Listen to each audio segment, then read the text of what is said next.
بسم اللہ الرحمن الرحیم الحمد للہ رب العالمین والصلاة والسلام علی سید الانبیاء والمرسلین وعلی آلہ واصحابہ الطیبین الطاہرین وزوجاتہ امہات المؤمنین اما بعد فسورة النحل مکیہ 16 رکوعات. اعوذ باللہ من الشیطان الرجیم بسم اللہ الرحمن الرحیم. أتى أمر الله فلا تستعجلوه سبحانه وتعالى عما يشركون. ينزل الملائكة بالروح من أمره على من يشاء من عباده أن أنذروا أنه لا إله إلا أنا فاتقون. خلق السماوات والأرض بالحق تعالى عما يشركون. خلق الإنسان من نطفة فإذا هو خصيم مبين. والأنعام خلقها لكم فيها دفء ومنافع ومنها تأكلون. ولكم فيها جمال حين تريحون وحين تسرحون.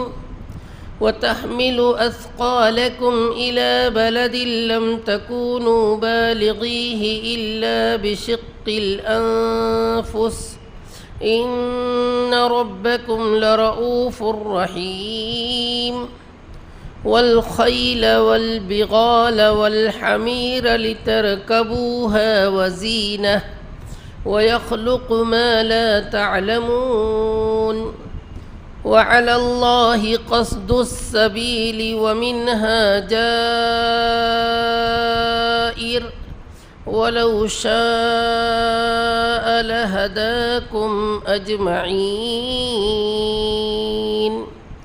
صدق اللہ العلی العظیم.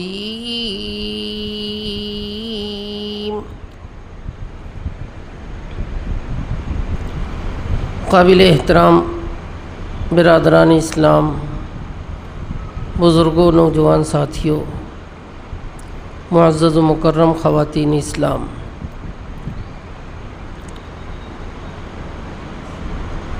جو صورت مبارکہ، جو آیات کریمہ کی تلاوت ابھی ہم نے سنی،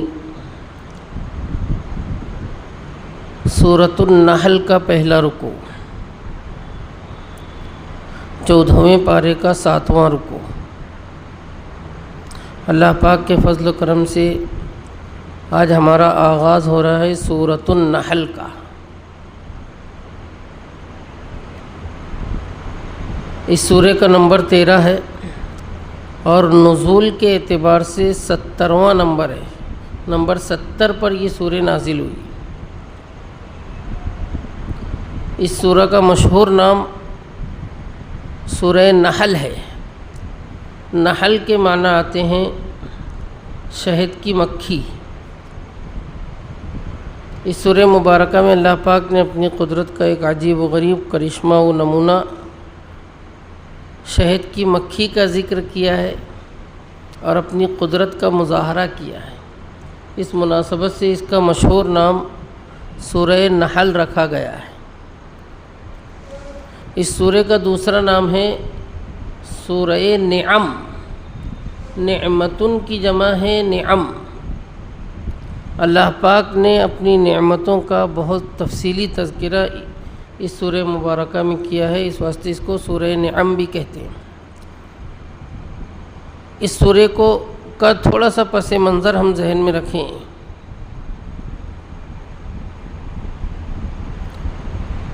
70 نمبر پر نازل ہوئی ہے، مکی سورہ ہے، یعنی ہجرت سے پہلے نازل ہوئی ہے۔ مکی صورتوں کی کل تعداد 86 ہے، یعنی اس کے بعد صرف 16 سورہ نازل ہوئی اور ہجرت ہو گئی ہے۔ اس سے ایک تخمینہ اور اندازہ ہوتا ہے کہ ہجرت سے تقریباً سال 1.5 سال پہلے یہ سورہ نازل ہوئی۔ تاریخی اعتبار سے اگر ہم مطالعہ کریں مکی زندگی کے اس دور کا، تو یہ وہ دور تھا جب اہل مکہ کے ظلم و ستم حد سے تجاوز کیے ہوئے تھے، مسلمان انتہائی مظلوم۔ اس سے کچھ پہلے 1 سال گزرا ہے، جس سال کا نام سیرت کی کتابوں میں عام الحزن رکھا گیا ہے۔ غم کے پہاڑ ٹوٹے جا رہے ہیں مسلمانوں پر۔ یہ وہ موقع تھا کہ کفار مکہ کے ظلم و ستم سے تنگ آ کر صحابہ کرام رضی اللہ عنہم کی ایک بڑی جماعت نے حبشہ بھی ہجرت کیا تھا۔ جو رہ گئے تھے وہ ظلم و ستم کی چکی میں پس رہے تھے۔ اتنی باتیں ہم ذہن میں رکھیں تو انشاءاللہ سورہ کے مفہوم کو سمجھنا بہت آسان ہوگا۔ اب سب سے پہلے ہم ان آیات کا ترجمہ سنیں جو ابھی تلاوت کی گئی پہلے رکوع کی۔ شروع کرتے ہیں اللہ کے نام سے جو بے انتہا مہربان نہایت رحم والا ہے۔ اللہ کا حکم آ پہنچا ہے، سو تم اس کی جلدی مت مچاؤ۔ یہ لوگ جو شریک کرتے ہیں اللہ اس سے پاک اور بلند و بالا ہے۔ وہ فرشتوں کو نازل کرتا ہے اپنے حکم کے ساتھ، اس وحی کے ذریعے جس میں جان ہوتی ہے، اپنے بندوں میں سے جس پر چاہے یہ حکم دے کر کہ تم میرے بندوں کو آگاہ کر دو کہ کوئی معبود نہیں ہے میرے سوا، سو تم مجھی سے ڈرو۔ اس نے پیدا کیا آسمانوں اور زمینوں کو حق کے ساتھ، وہ بلند و بالا ہے ان چیزوں سے جو یہ شریک قرار دیتے ہیں۔ اس نے انسان کو نطفے سے پیدا کیا ہے، پھر وہ اچانک کھلم کھلا جھگڑا کرنے والا ہو گیا، اور اس نے چوپایوں کو پیدا کیا، تمہارے لیے ان میں سردی سے بچاؤ کا سامان ہے اور بہت سارے منافع ہیں، اور انہی میں سے تم کھاتے ہو۔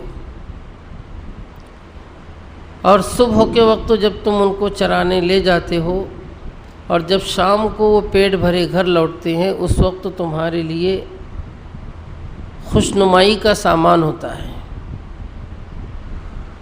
اور وہ جانور تمہارے بوجھ اٹھا کر ایسے شہروں کی طرف جاتے ہیں جہاں تم جان کو مشقت میں ڈالے بغیر نہیں پہنچ سکتے۔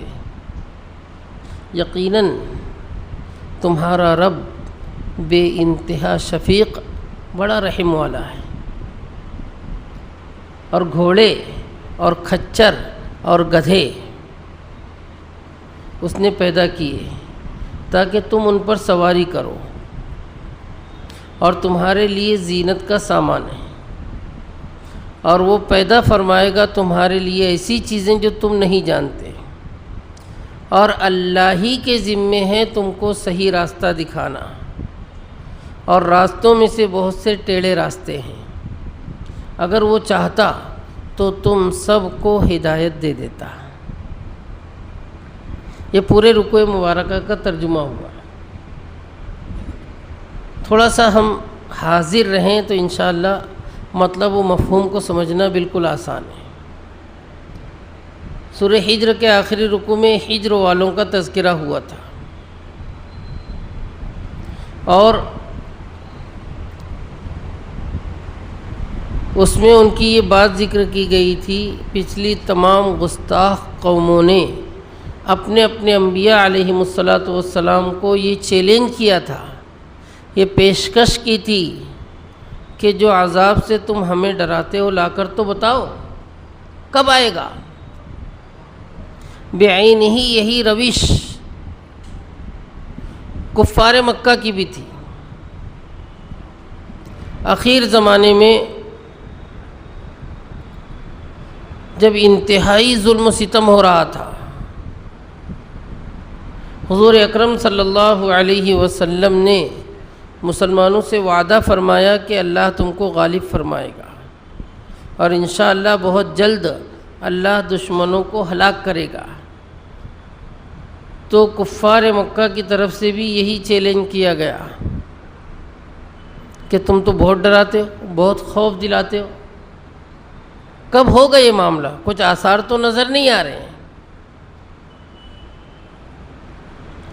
اس سورہ مبارکہ کو اللہ پاک نے بغیر کسی تمہید کے اچانک ایک خوفناک اور بھیانک جملے سے شروع فرمایا۔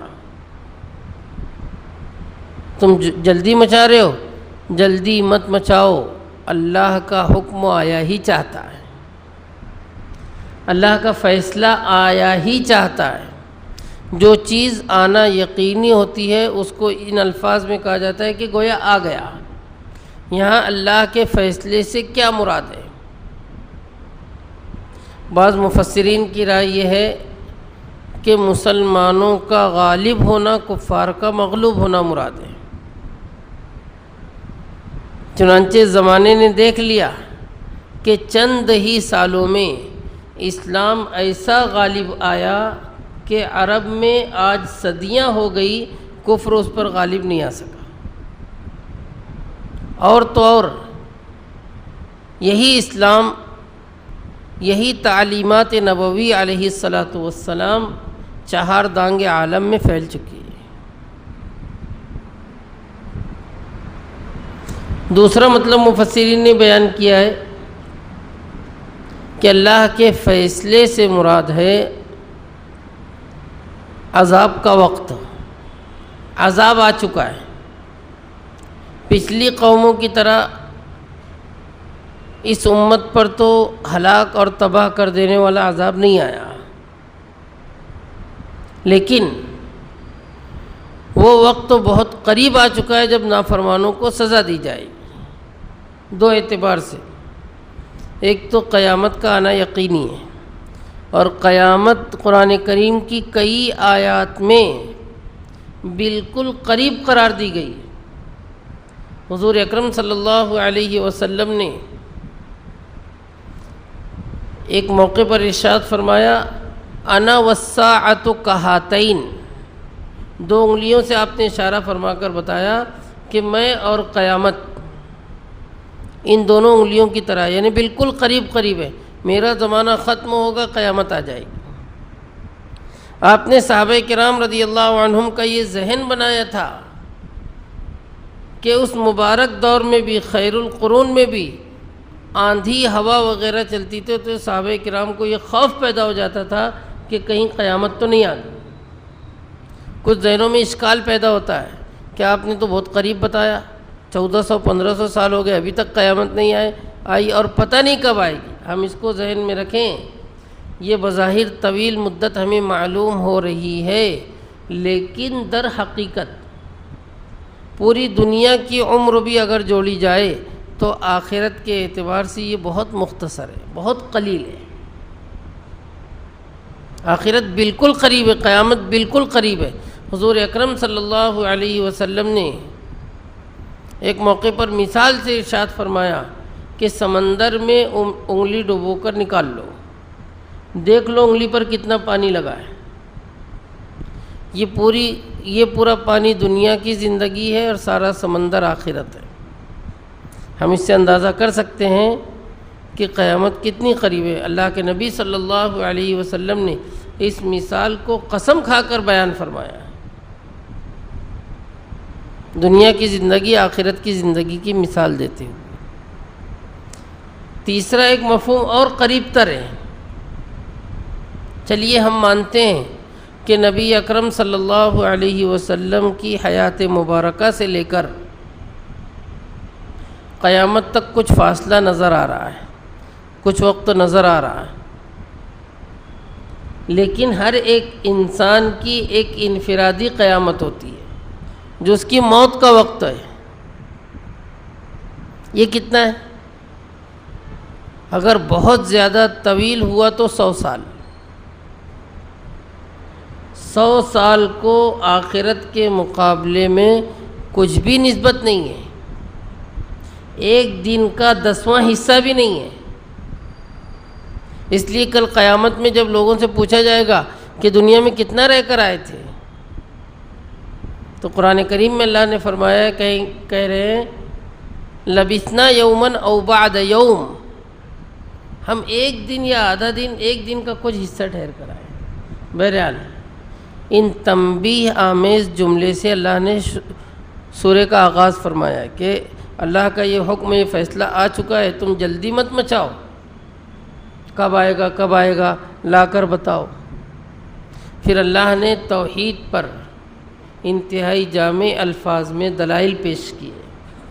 پہلی آیت میں اللہ پاک کہہ رہے ہیں کہ اللہ پاک اور بلند و بالا ہے ان چیزوں سے جن کو یہ لوگ شریک قرار دیتے ہیں۔ اللہ کے ہمسر، اللہ کے برابر، اللہ کے جیسی قدرت والا، شان و رفعت والا کوئی ہے ہی نہیں۔ دوسری آیت مبارکہ میں اللہ پاک اپنی قدرت بیان کر رہے ہیں جس سے نبوت پر بھی دلیل ہے، توحید پر بھی دلیل ہے۔ کفار مکہ کو ایک اعتراض ہوتا تھا کہ اگر اللہ کو نبی ہی بنانا تھا تو محمد ابن عبداللہ ملے صلی اللہ علیہ وسلم۔ اتنے بڑے بڑے سردار مکہ میں اور طائف میں موجود تھے، ان میں سے کسی کو نبی یا رسول اللہ نے نہیں بنایا اور محمد ابن عبداللہ کا انتخاب کیا علیہ الصلاۃ والسلام۔ تو اللہ پاک بیان کر رہے ہیں دوسری آیت مبارکہ میں، اس میں کسی انسان کی مشیت اور مرضی نہیں چلتی، اللہ فرشتوں کو نازل فرماتا ہے وحی کے ساتھ، جس میں زندگی کا سامان ہوتا ہے، اپنے بندوں میں سے جس پر چاہے۔ نبی کا انتخاب اللہ اپنی مشیت سے کرتے ہیں، اس میں کسی بھی دوسرے کا کوئی دخل نہیں، نہ انسان کے کسب و محنت کا، نہ انسان کی نیکیوں کا، نہ صلاحیت کا۔ انبیاء جب آتے تھے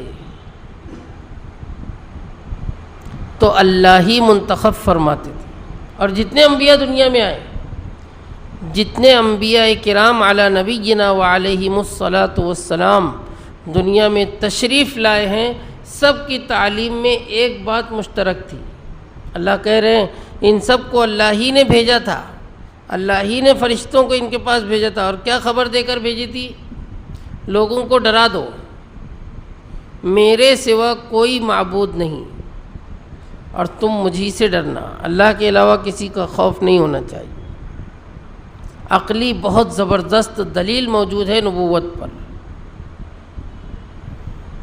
حضرت آدم علی نبینا وعلیہم الصلاۃ والسلام سے لے کر حضور اکرم صلی اللہ علیہ وسلم تک کم و بیش 1,24,000 انبیاء کرام علیہم السلام دنیا میں تشریف لائے، اور ان سب کے آنے کی جگہ بھی ایک نہیں تھی۔ کوئی کسی زمین میں آیا، کوئی کہیں آیا، کوئی کسی ملک میں آیا، سب کی زبانیں بھی ایک نہیں تھیں، کسی کی کوئی زبان، کسی کی کوئی زبان، کسی کی کوئی زبان۔ اکثر انبیاء ایسے گزرے ہیں کہ جنہوں نے اپنے سے پہلے نبی کو دیکھا بھی نہیں، ان کے تفصیلی حالات بھی نہیں معلوم، ان سے ملاقات بھی نہیں ہوئی،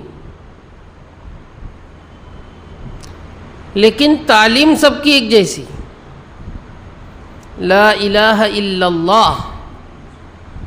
ہر نبی نے یہ دعوت دی کہ اللہ کے سوا کوئی معبود نہیں۔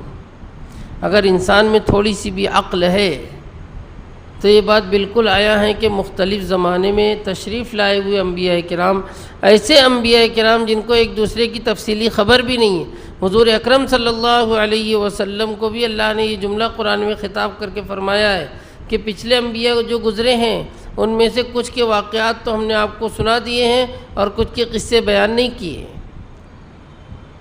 بہت سے انبیاء کرام علیہم السلام کے تفصیلی حالات ہم کو نہیں معلوم، لیکن یہ سب کے سب نبی جب ایک ہی دعوت دے رہے ہیں، سب کا نصب العین اور سب کا مشن ایک ہی ہے، تو کوئی تو بات ہے، کچھ تو سچائی ہے اس میں۔ عقل سے انسان غور کرے تو ان سب کا جھوٹ پر اس طرح متفق ہونا محال بلکہ ناممکن ہے۔ یہ نافرمانوں کے لیے ایک بہت مضبوط دلیل اللہ نے پیش کی، اور یہ گویا نقلی دلیل ہے جو اللہ کی طرف سے نقل ہو کر چلی آئی ہے۔ اس کے بعد تیسری آیت مبارکہ میں اللہ پاک اپنی قدرت پر عقلی دلیل پیش کر رہے ہیں،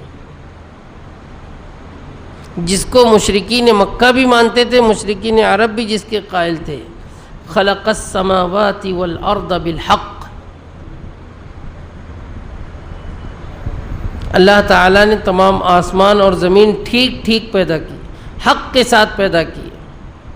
مشرکین اپنے شرک کے باوجود اس زمانے میں بھی آج بھی اس کا اقرار کرتے تھے، کرتے ہیں کہ زمین و آسمان کا پیدا کرنے والا وہی واحد ذات ہے، اس میں کوئی دوسرے کا دخل ہے ہی نہیں، اللہ پاک کا کوئی ساجھی، شریک اور پارٹنر ہے ہی نہیں۔ پھر آخر وجہ کیا ہے، بنیاد کیا ہے کہ اللہ کے ساتھ کسی کو شریک کیا جائے؟ وہ لوگ بھی مانتے ہیں کہ زمین کو اس نے اکیلے ہی بنایا، آسمان کو اس نے تنہا ہی وجود بخشا، اور اس کا سارا نظام اکیلے ہی سنبھالے ہوئے۔ محیر العقول، یہ قدرت کے جو دو بڑے بڑے نمونے ہر انسان کی آنکھ کے سامنے ہیں، نگاہوں کے سامنے ہیں، اس پر تو مشرکین بھی اقرار کیا کرتے تھے کہ یہ اللہ کی قدرت کا شاہکار ہے۔ اسی نے آسمان اور زمین کو پیدا کیے۔ پھر اللہ پاک پھر اس جملے کا اعادہ کر رہے ہیں کہ جو یہ لوگ شریک قرار دیتے ہیں، اللہ اس سے بہت بلند و بالا ہیں، برتر ہے۔ اللہ کی ذات شرکت کے لائق ہو ہی نہیں سکتی۔ پارٹنر جو ہوتا ہے، پارٹنر دو وجہ سے پارٹنر بنایا جاتا ہے۔ پہلی وجہ تو یہ ہوتی ہے کہ کام اکیلے نہیں سنبھال سکتا، اس واسطے دوسرے کو شریک کرتا ہے۔ کسی بھی کاروبار میں، تجارت میں، یا تو تجارت اکیلے نہیں سنبھال پا رہا ہے یا اس کا خرچ برداشت نہیں کر پا رہا ہے تو پارٹنر کو لیا جاتا ہے۔ اللہ پاک ان دونوں چیزوں سے بری ہے۔ دوسری وجہ یہ ہوتی ہے کہ سنبھال تو لے گا لیکن صلاحیتیں کم ہیں۔ اللہ پاک اپنی صلاحیتوں کے، اپنے علم و قدرت کے ایسے مالک ہیں کہ سارے انسان، سارے جنات مل کر بھی ایک جگہ عقل کو جمع کر دیں تو رسائی نہیں ہو سکتی، بلکہ ہماری عقل اور صلاحیتوں کے موجد ہی وہی ہیں۔ تو اللہ آسان اور جامع جملے میں فرما رہے ہیں تعالی عما یشرکون۔ اس کے بعد اللہ پاک نعمتوں کا بھی تذکرہ فرما رہے ہیں اور اپنی قدرت کا بھی ذکر فرما رہے ہیں، اور مزید دلیل بھی اس میں پائی جا رہی ہے۔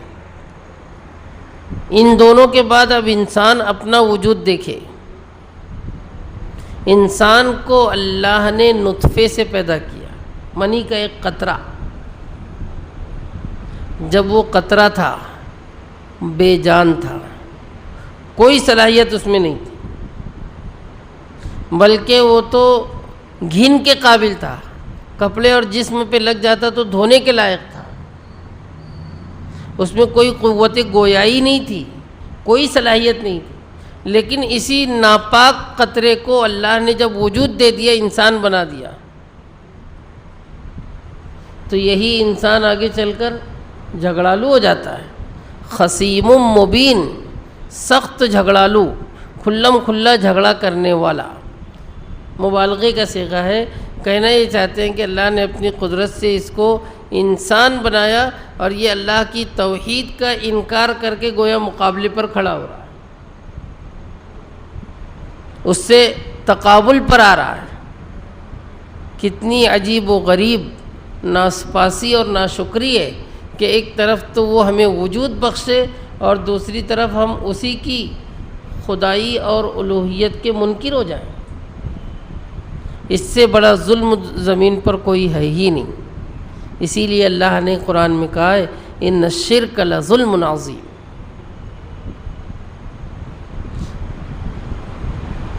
اس کے بعد کی آیات سے معزز سامعین و سامعات، اللہ پاک اپنی عظیم نعمتوں کا ذکر فرما رہے ہیں۔ یہاں سے تقریباً 2 رکوع تک اللہ کی نعمتیں تفصیلی بیان ہو رہی ہیں۔ سب سے پہلی نعمت اللہ بیان کر رہے ہیں کہ اللہ نے چوپایوں کو پیدا کیا۔ انعام، چوپائے، مویشی، لغت کے اعتبار سے ان ڈنگروں کو کہا جاتا ہے جو پالتو بھی ہوتے ہیں اور جن سے انسان نفع اٹھاتا ہے۔ مراد ہیں اونٹ، گائے، بیل، بھینس، بکری، بھیڑ، دمبا وغیرہ۔ اللہ اپنی قدرت بیان کر رہے ہیں کہ ان کو اللہ نے پیدا کیا ہے۔ اس کے 5 بڑے بڑے فائدے بتا رہے ہیں، بڑے قیمتی اور انمول۔ سب سے پہلا فائدہ، ان میں تمہارے لیے گرمی کا سامان ہے۔ ان جانوروں سے ایسی ایسی چیزیں حاصل ہوتی ہے جس سے انسان سردی سے اپنا بچاؤ کرتا ہے۔ سب سے پہلا فائدہ، ان کی کھال سے لباس تیار ہوتے ہیں، موزے تیار ہوتے ہیں، اور ہمارے زمانے میں تو ترقیات بہت زیادہ عروج پر ہیں، بہت سارے لباس اسی سے بنتے ہیں، قالین بنتے ہیں، اور گرمی حاصل کرنے کے الگ الگ سامان بنتے ہیں۔ سب سے پہلا فائدہ اللہ نے یہ بیان کیا کہ سردی سے بچاؤ کا سامان ان کے اندر تمہارے لیے۔ اور دوسرا فائدہ بہت اجمالی اللہ نے ذکر کیا، بہت سارے منافع ہیں جانوروں میں، بہت سارے منافع ہیں۔ یہ منافع ایسے ہیں، کچھ تو محسوس ہوتے ہیں، کچھ محسوس نہیں ہوتے۔ نفع کی چیزیں فوائد جو محسوس ہوتے ہیں بالکل ظاہر ہے۔ وہ کیا ہے؟ جانوروں کا دودھ انسان استعمال کرتا ہے، اسی سے دہی، مکھن، گھی اور نہ جانے کیسی کیسی خوراک بناتا ہے۔ یہ سب جانوروں کے ذریعے حاصل ہوتے ہیں۔ جو غیر محسوس ہے اس کی تفصیلات بھی بہت زیادہ ہیں۔ مختصر یہ کہ جانوروں میں انسان کی بہت ساری بیماریوں کا علاج اللہ نے رکھا ہے۔ کچھ بڑے بڑے امراض ہیں، آج بھی ڈاکٹر کہتے ہیں، بڑے بڑے ماہرین کہتے ہیں کہ اس کا آسان علاج یہ ہے کہ جانوروں کے باڑے میں بیٹھ جاؤ، جانوروں کے قریب بیٹھ جاؤ۔ اللہ نے انسان کا نفع یہ رکھا ہے کہ بہت ساری بیماریوں کو یہ سلب کرنے، اور اگر باریکی سے دیکھا جائے تو جانوروں میں انسان کی اخلاق سازی بھی ہے۔ عجیب و غریب مصلحت ہے۔ حضور اکرم صلی اللہ علیہ وسلم بکریاں چرائے ہیں۔ صحابہ کرام کے تعجب پر آپ نے پوچھا تو آپ نے فرمایا کہ میں بھی بکریاں چرایا ہوں اور پچھلے تمام انبیاء نے بکریاں چرائی ہیں علیہم الصلاۃ والسلام۔ انبیاء کی صلاحیت بنانے میں اللہ نے بکریوں کو دخل دیا کہ بکریوں کو چرانے میں انسانوں کو سنبھالنے کی صلاحیت اور ان کی محنت کار فرماؤ۔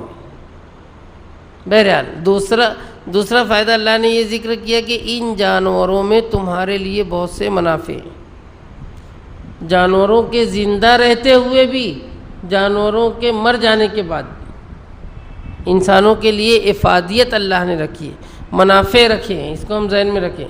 تیسرا فائدہ اللہ بیان کر رہے ہیں، ان جانوروں میں سے تم کھاتے ہو، وَمِنْهَا تَأْكُلُونَ،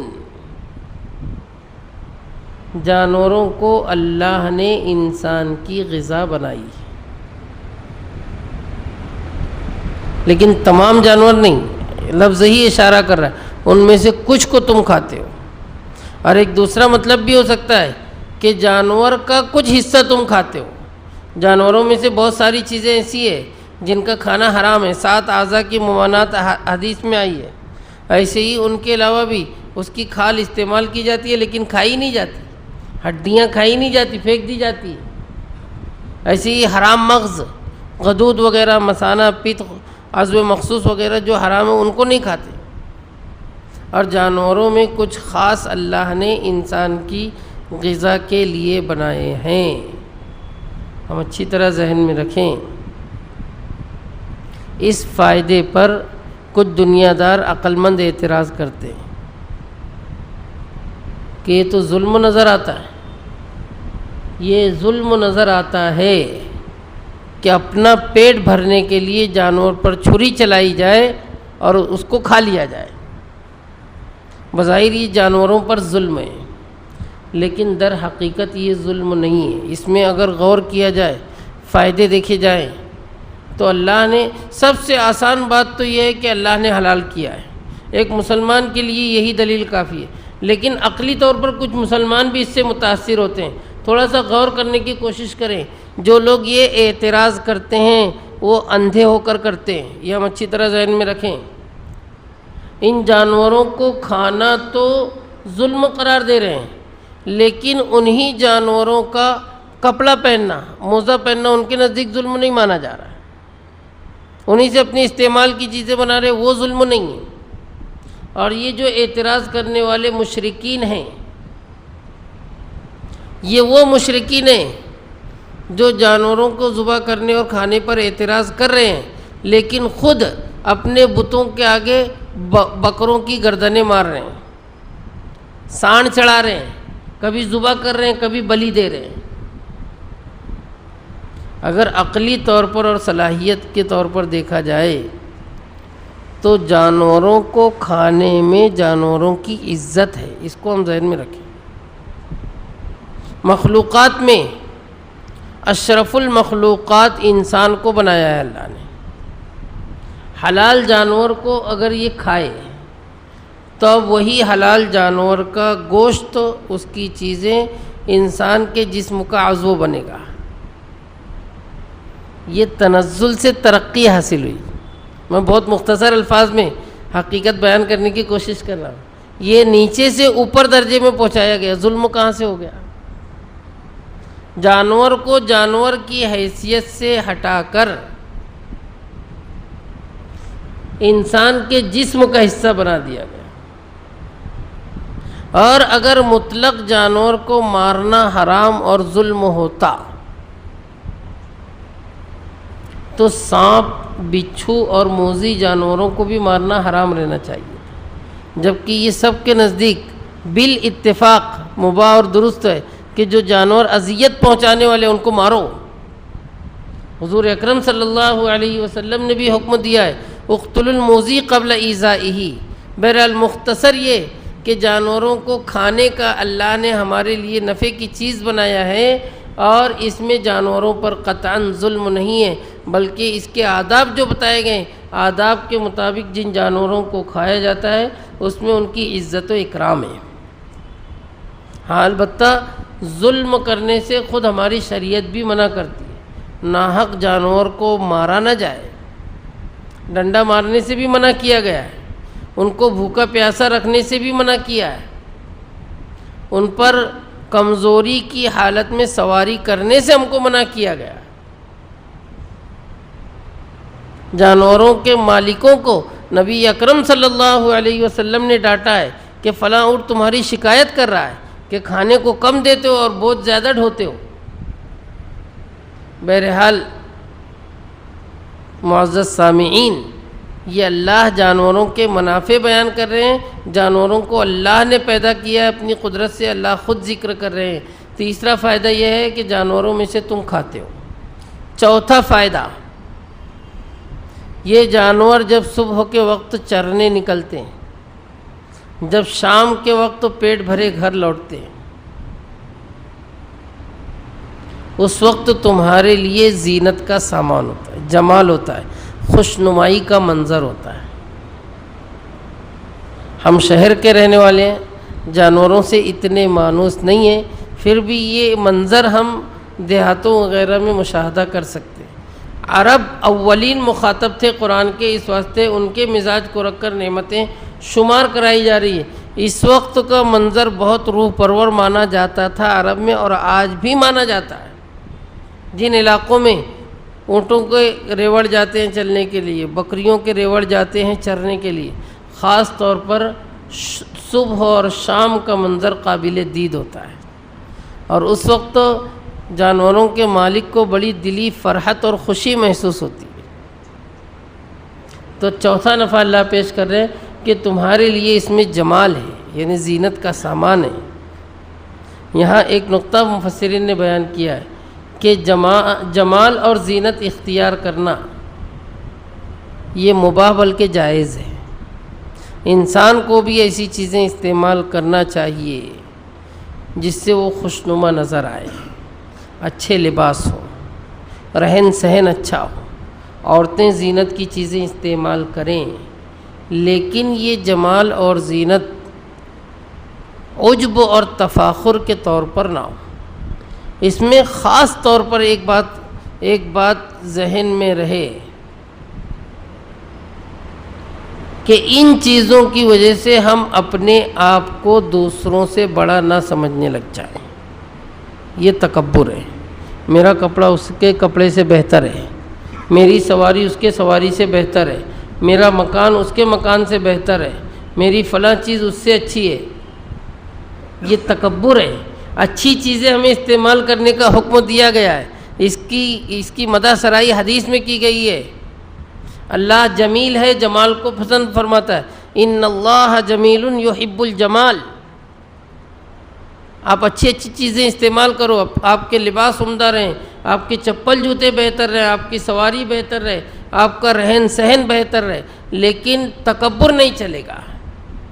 تکبر صرف اللہ ہی کو زیب ہے، اللہ ہی کے شایع نشان ہے۔ بہرحال جانوروں میں زینت اور جمال بھی موجود ہے۔ اور پانچواں اہم فائدہ اللہ پاک ذکر کر رہے ہیں کہ یہی جانور تمہارے سامان اٹھا کر ایسے شہر کی طرف جاتے ہیں جہاں تک تم جان جوخم میں ڈالے بغیر نہیں پہنچ سکتے۔ بار برداری، ایک جگہ سے دوسری جگہ سامان لاد کر لے جانا، خاص طور پر اونٹ اور گھوڑے اس زمانے میں استعمال کیا جاتا۔ ان کے ذریعے سے انسان خود بھی سوار ہو کر اور اپنے بوجھل سامان لے کر ایک جگہ سے دوسری جگہ منتقل ہوتا تھا۔ ان نعمتوں کو ذکر کرنے کے بعد اللہ پاک تاکید کے ساتھ کہہ رہے ہیں کہ بلا شبہ تمہارا رب بڑا مہربان، نہایت رحم والا ہے، بے انتہا شفیق و مہربان ہے۔ اس کے بعد اللہ پاک نے 8ویں آیت مبارکہ میں دوسرے قسم کے جانوروں کا ذکر کیا، گھوڑا، خچر اور گدھا، اور ان کے منافع مختصراً ذکر فرمائے۔ ان تینوں کو بھی اللہ نے پیدا کیا، گھوڑا، خچر اور گدھا۔ ان تینوں کے بارے میں تھوڑی سی تفصیل ہم سنیں۔ گھوڑ سواری تو عرب میں مشہور ہے، یہ ہم سب جانتے ہیں، جنگوں میں استعمال ہوتا تھا۔ دوسرے نمبر پر ہے خچر۔ خچر پر سواری کرنا یہ بھی سنت ہے، حضور اکرم صلی اللہ علیہ وسلم سے ثابت ہے، اور اس کی بہت سی مصلحتیں، فوائد، اور اس پر سوار ہونا ایک خوشنمائی کا منظر ہوتا تھا۔ اس کو بھی اللہ پاک کہہ رہے ہیں زینہ، یہ بھی زینت کی چیز ہے۔ گھوڑ سواری تو ٹھاٹ باٹ مانی ہی جاتی ہے، شان و شوکت کی چیز مانی ہی جاتی ہے، خچر کی سواری بھی اس کے قریب تر ہے۔ اور تیسرے نمبر پر ہے گدھا، اس کی سواری بھی سنت ہے اور حضور اکرم صلی اللہ علیہ وسلم سے ثابت ہے۔ یہاں یہ بات ہم ذہن میں رکھیں، ہمارے ہندوستان اور ایشیا میں گدھے کو معیوب سمجھا جاتا ہے، حقیر سمجھا جاتا ہے، بلکہ اس میں گھن بھی محسوس کی جاتی ہے، اور اتنا نحیف اور کمزور ہوتا ہے کہ اس کے خود ہی چلنے کے لالے ہوتے ہیں، وہ کیا سواری کرے گا۔ اب تو دھیرے دھیرے وہ بھی مفقود ہوتے جا رہے ہیں۔ پہلے بار برداری کی جاتی تھی، ریت وغیرہ ڈھوئی جاتی تھی گدھوں پر، لیکن اب وہ بھی نظر نہیں آتی، اب دوسری سواریاں وہ کام کر رہی۔ عرب میں گدھے بڑے خوشنما، بڑے طاقتور اور ایسے ہوتے تھے کہ ایک ہندوستان ماہر نے عرب کے گدھوں کو دیکھ کر یہ جملہ کہا تھا کہ ہمارے ہندوستان میں گدھے ہوتے ہیں اور عرب میں حمیر ہوتے ہیں۔ عرب کے کچھ گدھے ایسے ہوتے تھے، آج بھی ہوتے ہیں، کہ ان کی تیز رفتاری میں گھوڑا بھی پیچھے ہو جاتا ہے، جبکہ گھوڑا اس وقت کی سب سے تیز رفتار سواری، لیکن کچھ گدھے گھوڑوں کو بھی پیچھے چھوڑ دیتے تھے۔ ان تینوں جانوروں کو ذکر کرنے کے بعد اللہ نے کہا ہے کہ تم ان پر سوار ہو اور تمہارے لیے زینت کا سامان ہے۔ اس میں کھانے کا ذکر نہیں کیا اللہ نے، جبکہ جب آیت نازل ہوئی تھی اس وقت تو یہ چیزیں حرام نہیں تھیں۔ بعد میں حدیث میں صراحت کے ساتھ گدھا اور خچر کو تو منع کر دیا گیا، حرام قرار دیا گیا۔ گھوڑے کی حرمت میں روایات مختلف ہیں، حلال ہے یا حرام ہے۔ صحابہ کرام میں بھی اختلاف رہا اور فقہا میں بھی اس بنیاد پر، احادیث کی بنیاد پر اختلاف موجود ہے۔ ہمارے امام صاحب امام ابو حنیفہ رحمۃ اللہ علیہ کے نزدیک مکروہ ہے، اور مکروہ بعض فقہا کہتے ہیں کہ تحریمی ہے، لیکن اکثر اور جمہور کی رائے ہے کہ مکروہ تنزیہی ہے۔ امام ابو یوسف، امام محمد رحمہ اللہ، امام شافعی رحمۃ اللہ علیہ، یہ لوگ گھوڑے کو حلال قرار دیتے ہیں دیگر روایات کی بنیاد پر۔ امام مالک کے نزدیک مکروہ ہے، اور بعض مالکی فقہا اس کو حرام قرار دیتے ہیں۔ بہرحال یہاں اللہ بطور نعمت کے ذکر کر رہے ہیں اور اس کا فائدہ بتا رہے ہیں، لیکن حضرت علی رضی اللہ تعالیٰ عنہ کی ایک حدیث میں حضور اکرم صلی اللہ علیہ وسلم نے خچر پیدا کرنے سے منع فرمایا ہے۔ خچر کا تولد بڑھاؤ مت۔ اس کی بنیاد یہ ہے کہ خچر کی ماں گھوڑی ہوتی ہے، گھوڑی، گدھے سے جفتی کروا کر خچر کا وجود کروایا جاتا ہے۔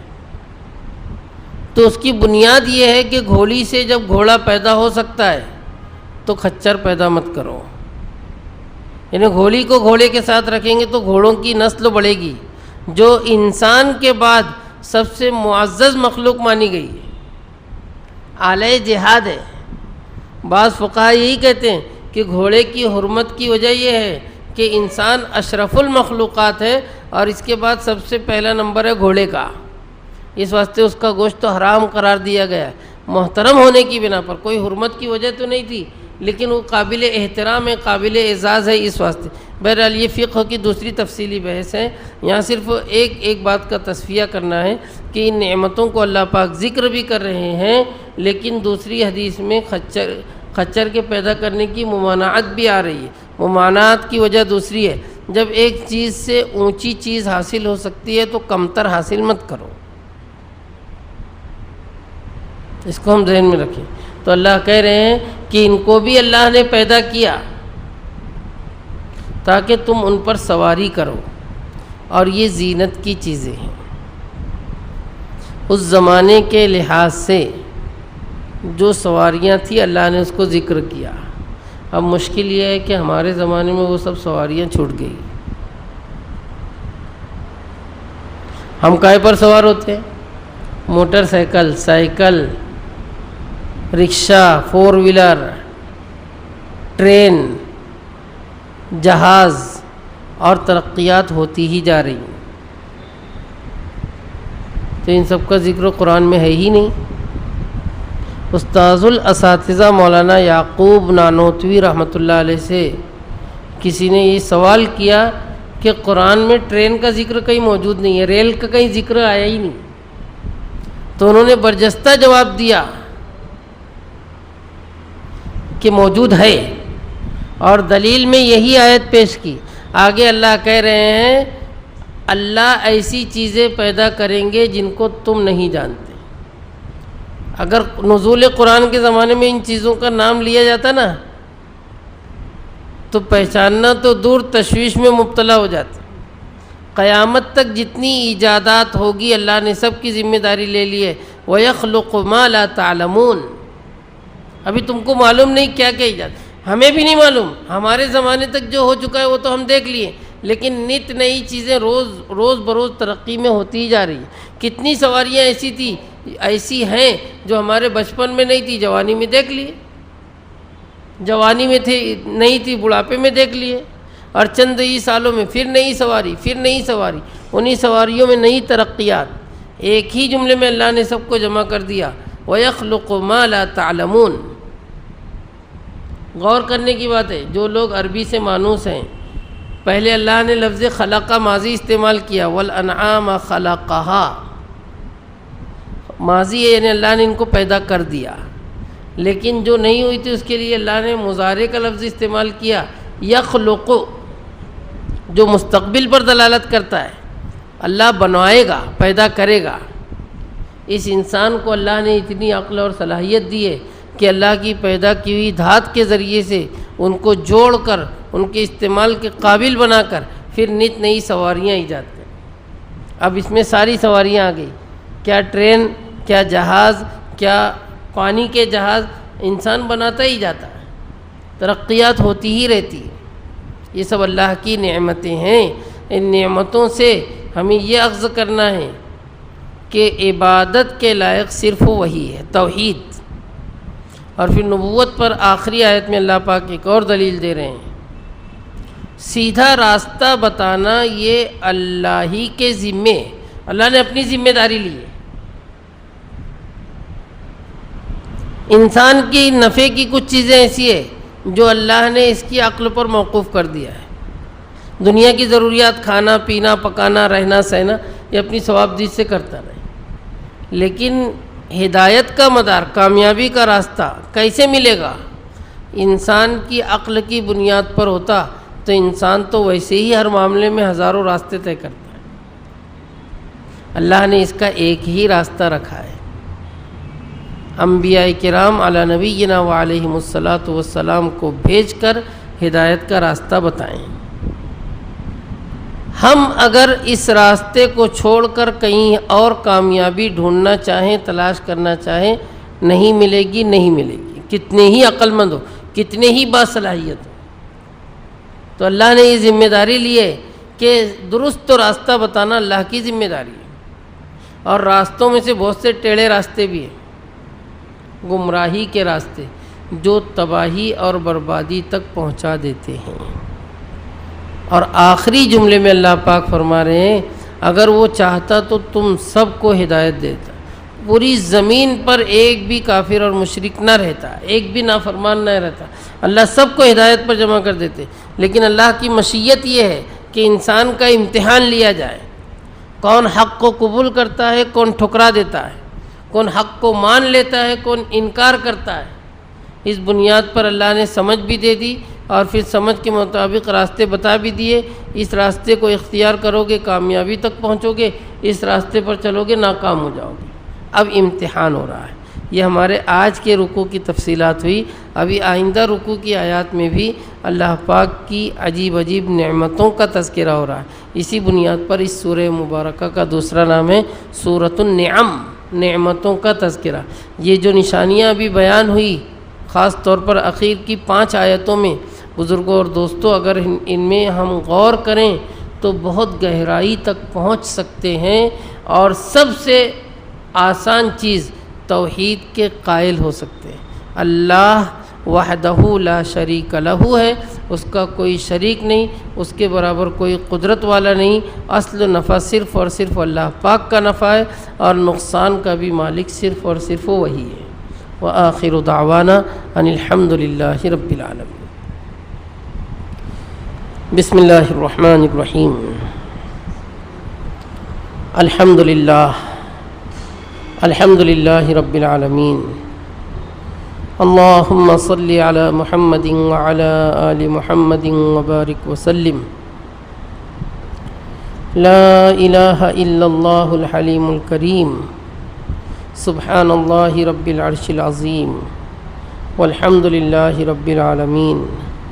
نسألک موجبات رحمتک وعزائم مغفرتک والغنیمۃ من کل بر والسلامۃ من کل اثم۔ لا تدع لنا ذنبا الا غفرتہ ولا ہما الا فرجتہ ولا مرضا الا شفیتہ ولا دینا الا ادیتہ ولا حاجة هي لك رضا إلا قضيتها يا أرحم الراحمين يا ذا الجلال والإكرام يا حي يا قيوم۔ ربنا اجعلنا لك شاكرين لك ذاكرين لك راهبين لك متواعين لك مخبتين إليك أواها منيبين۔ اللهم إنا نسألك الصحة والعفة والأمانة وحسن الخلق والرضا بالقدر۔ اللهم اكفنا بحلالك عن حرامك واغننا بفضلك عمن سواك۔ یا ارحم الراحمین، ہم سب پر رحم و کرم فرما۔ اے اللہ، اپنی مقدس اور پاکیزہ کتاب کو ہم سب کی زندگیوں کا حصہ بنا دے۔ اے اللہ، اس کی تلاوت کا حق ادا کرنے والا بنا، اس پر عمل کے ذریعے سے دنیا اور آخرت کو کامیاب کرنے والوں میں ہمیں شامل فرما۔ محض اپنے لطف و کرم سے ہمیں عقل سلیم عطا فرما، فراست تامہ عطا فرما، علم نافع عطا فرما، اخلاص کی دولت عطا فرما، عجب و تکبر سے ہم سب کی حفاظت فرما۔ یا ارحم الراحمین، اپنی معرفت سے ہم سب کے قلوب کو مجلی فرما۔ اے اللہ، تمام عالم کے مسلمانوں کی دستگیری فرما، جو حجاج حرمین تشریف لا چکے ہیں، لا رہے ہیں، لانے والے، ان سب کی غیبی نصرت و مدد فرما، صعوبتوں کو آسان فرما، انتظامات کو مکمل فرما، ضرورتوں کو پائے تکمیل تک پہنچا، عافیت کے ساتھ انہیں حج مقبول عمرہ مبرورہ کی سعادت عطا فرما۔ اے اللہ، ہمیں بھی بار بار اس سعادت سے مشرف فرما۔ ہم میں سے جو اب تک اس سعادت سے محروم ہیں، ان کے لیے راہیں ہموار فرما، غیب سے انتظامات فرما۔ اے اللہ، ہم میں جو بیمار ہیں انہیں شفائے کامل عاجل دائم عطا فرما۔ اے اللہ، جو تنگ دست ہیں انہیں رزق حلال وسعت کے ساتھ عطا فرما، جو مقروض ہیں ان کی قرضوں کی ادائیگی کے انتظام فرما۔ اے اللہ، ہر ایک کے حقوق کو ہمیں ادا کرنے والا بنا، اپنے حقوق میں تسامح اور درگزر کرنے والا وسیع الظرف بنا دے۔ حسن اخلاق کی دولت ہمیں عطا فرما دیجیے۔ یا ارحم الراحمین، تمام مسلمانوں کو دشمنان اسلام کے شر سے محفوظ فرما، ان کے مکر و قیود کو انہی پر لوٹا دیجیے۔ تمام عالم میں عام طور پر، ہمارے ملک ہندوستان میں خاص طور پر اسلام اور مسلمانوں کے لیے فضاؤں کو ہموار بنا، خوشگوار بنا، امن و امان اور عافیت کے فیصلے فرما۔ اے اللہ، دشمنوں کی تدبیروں اور مکر سے آپ بہتر واقف ہو، خوب جانتے ہو، انہیں آپ ہی کافی ہو جائیے۔ اے اللہ، ہماری کوتاہیوں اور لغزشوں کی سزا نہ دیجیے، درگزر اور معاف فرمائیے، ہمارے حسنات کو قبول فرمائیے، سیئات کو معاف فرما دیجیے۔ اپنے محبوب صلی اللہ علیہ وسلم کے دست مبارک سے ہمیں جام کوثر عطا فرما، آپ کی شفاعت میں ہمیں حصہ عطا فرما۔ ربنا تقبل منا انک انت السمیع العلیم وتب علینا انک انت التواب الرحیم، وصلی اللہ تعالی علی خیر خلقہ سیدنا و نبینا و مولانا محمد وعلى آله وأصحابه أجمعين برحمتك يا أرحم الراحمين.